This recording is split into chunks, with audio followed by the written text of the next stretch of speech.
Hello everyone, welcome to R Focus media. ఈరోజు video YSRCP senior నాయకుడు జగన్మోహన్ రెడ్డి గారికి అత్యంత సన్నిహితుడు విజయసాయి రెడ్డి గారు అయితే మాత్రం రాజకీయాల నుంచి తప్పుకుంటున్నారు. ఓన్లీ కేవలం వైఎస్ఆర్సీపీ పార్టీ నుంచే కాకుండా కంప్లీట్ రాజకీయాల నుంచి అయితే మాత్రం ఆయన తప్పుకోవడం జరిగింది. ఈరోజు ఆయన ఎక్స్లో పోస్ట్ చేశారు. ఎక్స్లో ఏం పోస్ట్ చేశారు ఒక్కసారి చదువుదాం. రాజకీయాల నుంచి తప్పుకుంటున్నాను. రాజ్యసభ సభ్యత్వానికి రేపు 20వ తారీఖున రాజీనామా చేస్తున్నాను.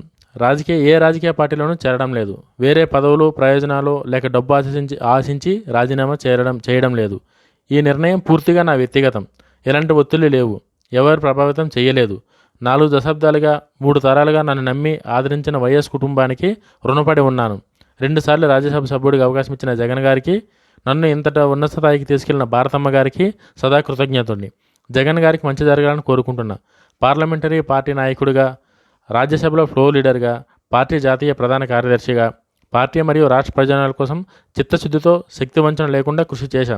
కేంద్రానికి రాష్ట్రానికి మధ్య వారధిలో పనిచేశా. దాదాపు 9 సంవత్సరాలు ప్రోత్సహించి కొండంత బలాన్ని, మనోధైర్యాన్ని ఇచ్చి తెలుగు రాష్ట్రాల్లో నాకు గుర్తింపు ఇచ్చిన ప్రధాని నరేంద్ర మోడీ గారికి, హోంమంత్రి అమిత్ షా గారికి ప్రత్యేక ధన్యవాదాలు. టీడీపీతో రాజకీయంగా విభేదించా. చంద్రబాబు గారి కుటుంబంతో వ్యక్తిగత విభేదాలు లేవు. పవన్ కళ్యాణ్ గారితో చిరకాల స్నేహం ఉంది. నా భవిష్యత్తు వ్యవసాయం. సుదీర్ఘ రాజకీయ ప్రయాణంలో ఆదరించిన నా రాష్ట్ర ప్రజలందరికీ, మిత్రులకి, సహచరులకి, పార్టీ కార్యకర్తలకి, ప్రతి ఒక్కరికి పేరు పేరున హృదయపూర్వక కృతజ్ఞతలు తెలియజేసుకుంటున్నాను అని చెప్పేసి అయితే మాత్రం పోస్ట్ చేశారు విజయసాయి రెడ్డి గారు. అసలు విజయసాయి రెడ్డి గారు ఈ పోస్ట్ చేయడానికి కారణం ఏందని నేను మీకు ఎక్స్ప్లెయిన్ చేస్తా. విజయసాయి రెడ్డి గారు first of all Jaganmohan Reddy గారు ఓడిపోయిన తర్వాత విజయసాయి రెడ్డి గారికి క్లారిటీ అర్థమైంది ఏంటంటే, ఇంకా జగన్మోహన్ రెడ్డి గారు ఇప్పట్లో గురి అవ్వడం చాలా కష్టమైన పని. ఇది ఫస్ట్ పాయింట్. సెకండ్ పాయింట్ వచ్చేసి అవతలున్న చంద్రబాబు నాయుడు గారు చాలా ఎక్కడి నుంచి నరుకొస్తుండో కూడా అర్థమవుతలేదు ఒక్కొక్కరికి. అది విజయసాయి రెడ్డి గారికి తొందరగా అర్థమైంది కాబట్టి ఆయన బయటకు వచ్చేసిండు వైఎస్ఆర్సీపీ పార్టీలకి. ఆయన ఎక్కడి నుంచి నరుకొస్తుంది అన్నది అది నరికొచ్చి కింద తెగేదాకా కూడా ఎవరికి అర్థం కాదు. చంద్రబాబు నాయుడు గారి రాజకీయాలు అంత స్ట్రాంగ్గా, అంత తెలివిగుంటాయని చెప్పి అందరికీ తెలిసిందే. ఇప్పుడు ఇంకోసారి ప్రూవ్ అయింది మళ్ళీ. ఇప్పుడు ఏదైతే మొన్న ఎలక్షన్స్ అయినాయో 2024లో, ఆ ఎలక్షన్లో మళ్ళీ ఒకసారి ప్రూవ్ అయింది చంద్రబాబు నాయుడు గారు రాజకీయం చేస్తే అది ఏ రేంజ్లో ఉంటుందని చెప్పి. చంద్రబాబు నాయుడు గారే డేంజర్ అంటే, చంద్రబాబు నాయుడు గారికి మద్దతుగా నరేంద్ర మోడీ గారు, అమిత్ షా గారు, రాష్ట్రంలో పవన్ కళ్యాణ్ గారు ఇవన్నీ తోడయ్యేసరికి ఇప్పుడున్న పరిస్థితుల్లో జగన్మోహన్ రెడ్డి గారు అనేది మళ్ళీ పైకి లేవడం, ఆ వైఎస్ఆర్పీ కాంగ్రెస్ పార్టీ అనేది మళ్ళీ పుంజుకొని ఎలక్షన్లో పోటీ పడడం అనేది అయ్యే పని కాదు. అది విజయసాయి రెడ్డి గారికి ఓడిపోయిన రోజే తెలుసు. ఎలక్షన్లోనే విజయసాయి రెడ్డి గారికి మొత్తం ఫ్యూచర్ మొత్తం కనబడింది ఎట్లుంటుంది ఏందని చెప్పి. సో చంద్రబాబు నాయుడు అంటే మొండి రాజకీయ నాయకుడు ఎదుర్కొన్నప్పుడు రాజకీయాలు ఉండడం కన్నా తప్పుకోవడమే బెటర్ అని చెప్పి ఆయన ఇండైరెక్ట్గా చెప్పలేకుండా ఇంతగానో భారతం రాసిండు ఆయన. విజయసాయి రెడ్డి గారు చంద్రబాబు నాయుడు గారిని ఎన్ని రకాలుగా విమర్శించాలో అన్ని రకాలుగా విమర్శించారు. ఎన్ని విధాలుగా లోకేష్ గారిని అవహేళన చేయాలో అన్ని విధాలుగా లోకేష్ గారిని అవహేళన చేశారు. ఎన్ని విధాలుగా పవన్ కళ్యాణ్ గారిని ఇబ్బంది పెట్టాలో అన్ని విధాలుగా పవన్ కళ్యాణ్ ఇబ్బంది పెట్టారు.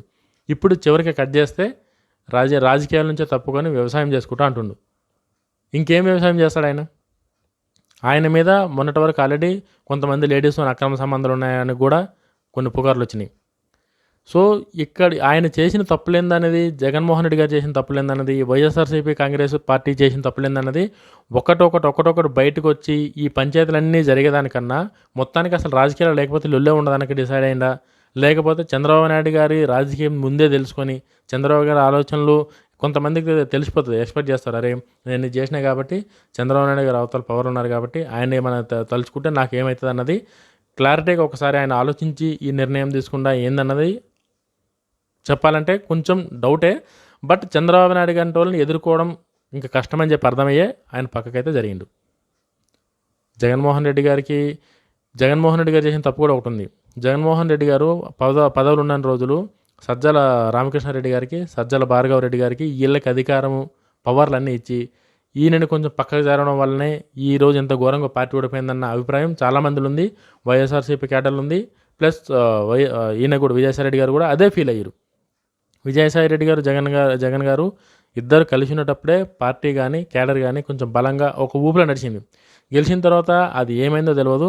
ఈయనకు ఇవ్వాల్సిన పవర్స్ కన్నా ఈయనను కొంచెం తక్కువ చేసి సజ్జల రామకృష్ణారెడ్డి గారికి సోషల్ మీడియా ఇన్ఛార్జిగా మొత్తం స్టేట్ అంతా ఆయన చేతులు ఉన్నట్టు భార్గవ రెడ్డి గారికి కాళ్ళకి ఇచ్చిన తర్వాత రిజల్ట్ ఏమైందో మొన్న తెలుసు.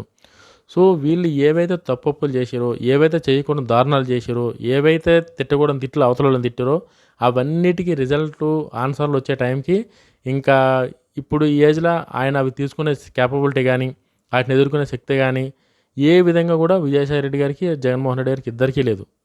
ఆల్రెడీ విజయసాయి రెడ్డి గారికి తెలుసు వైఎస్ఆర్సీపీ అనేది మునిగిపోయే పడవని చెప్పి. అది ఎప్పుడు మునుగుతుంది అన్నది తెలియదు కానీ అది మునిగిపోయే పడవని చెప్పి ఆయనకు తెలిసే ఆయన చాలా క్లారిటీగా ఆలోచించి చంద్రబాబు నాయుడు లాంటి వాళ్ళతో పెట్టుకుంటే ఇంకా రాజకీయంలో చాలా గుడ్డు పరిస్థితి ఎదుర్కోవాల్సి వస్తుంది. ఎందుకంటే చంద్రబాబు నాయుడు గారి ట్రీట్మెంట్ ఎట్లుంటుంది అన్నది ఆయనతో ట్రీట్మెంట్ తీసుకున్న వాళ్ళకి తెలుసు, చదివిన వాళ్ళకి తెలుసు, తెలుసుకున్న వాళ్ళకి తెలుసు. నేను చాలా ఆర్టికల్స్లో చదివిన చంద్రబాబు నాయుడు గారి రాజకీయం గురించి.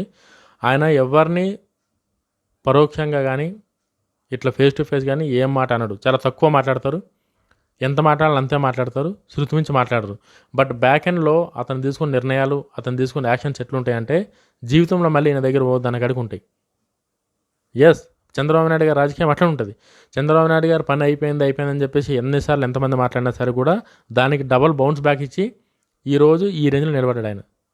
కేంద్రంలో కూడా అతను మాట వినేంత కేపబిలిటీ తెచ్చుకుంటే చంద్రబాబు నాయుడు గారి ముందు రాజకీయాలు అంత ఘోరంగా ఉంటాయి, అంత గట్టిగా ఉంటాయి. ఎవరు ఎన్ని మాటలు మాట్లాడినా పొత్తు పెట్టుకోరు, అది పెట్టుకోరు, ఇది పెట్టుకోరని. రాజకీయాలు అన్నాక పొత్తులు, కలవడాలు, విడిపోవడాలు ఇవన్నీ common. End of the day నువ్వు ఎట్లా నిలబడ్డానదే మ్యాటర్. అందులో చంద్రబాబు నాయుడు గారు కొడితే మామూలు కొట్టలేరు, ఓ రేంజ్లో కొట్టిరు.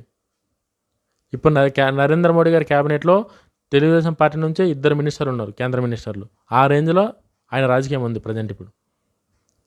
సో ఇటువంటి చంద్రబాబు నాయుడు గారితో పెట్టుకోవడం కన్నా ఇంకా రాజకీయాల నుంచి తప్పుకొని నా పని నేను చేసుకోవడం బెటర్ అని చెప్పి విజయసాయి రెడ్డి గారు క్లియర్ అన్నీ ఆలోచించి ఇంకా నాకు ఈ జీవితంలో ఇంకా చంద్రబాబు నాయుడు గారిని కానీ టీడీపీని కానీ నేను ఇంక ఎదుర్కోలేను, రాజకీయాలలే వద్దు, నాకు రేపొద్దున గెలిచిన ఓడినే ఇంక రాజకీయాలలో ఈ టెన్షను, ఈ ప్రెజరు, ఈ ఆలోచనలు తీసుకునే దానికి ఆయన రెడీగా లేక చివరికి రాజీనామా కాడికి వచ్చింది ఆయన. ఏ రాజకీయాల పార్టీలో చేరతలేడంట, ఆయన వ్యవసాయం చేసుకున్నాడంట. సో విజయసాయి రెడ్డి గారు ఎంత తొందరగా ఇప్పటికైనా సరే చాలా తొందరగా మేరుకొని మీరు మంచి నిర్ణయమే తీసుకున్నారు. ఇంకా మీలాగనే చాలామంది నిర్ణయాలు తీసుకుంటే ఆ వైఎస్ఆర్సీపీ అనే ఏదైతే ఆ పడవ ఉందో అది మొత్తానికి మునిగిపోతుంది. బట్ నాకు ఒక విషయం అయితే నచ్చలేదు విజయసాయి రెడ్డి గారి దానిలో. వైఎస్ఆర్సీపీ అధికారంలో ఉన్నప్పుడు అన్నీ అనుభవించి ఇప్పుడు కష్టకాలంలో పార్టీని వదిలేయడం మాత్రం నాకు నచ్చలే. ఆయన ఏ రీజన్తో చంద్రబాబు నాయుడు గారికి, నరేంద్ర మోడీ గారికి భయపడి ఆయన రిజైన్ చేసిండా, లేకపోతే ఇప్పుడున్న పరిస్థితుల్లో వైఎస్ఆర్సీపీ పార్టీ ఇంకా లేవడం కష్టమని రిజైన్ చేసిండా, రీజన్ కరెక్ట్గా తెలియదు. కానీ ఆయన పార్టీ అధికారంలో ఉన్నప్పుడు పదవులు ఎంజాయ్ చేసి పార్టీ కష్టకాలంలో ఉన్నప్పుడు ఆయన పార్టీని వదిలేయడం మాత్రం నాకు పర్సనల్గా నచ్చలేదు.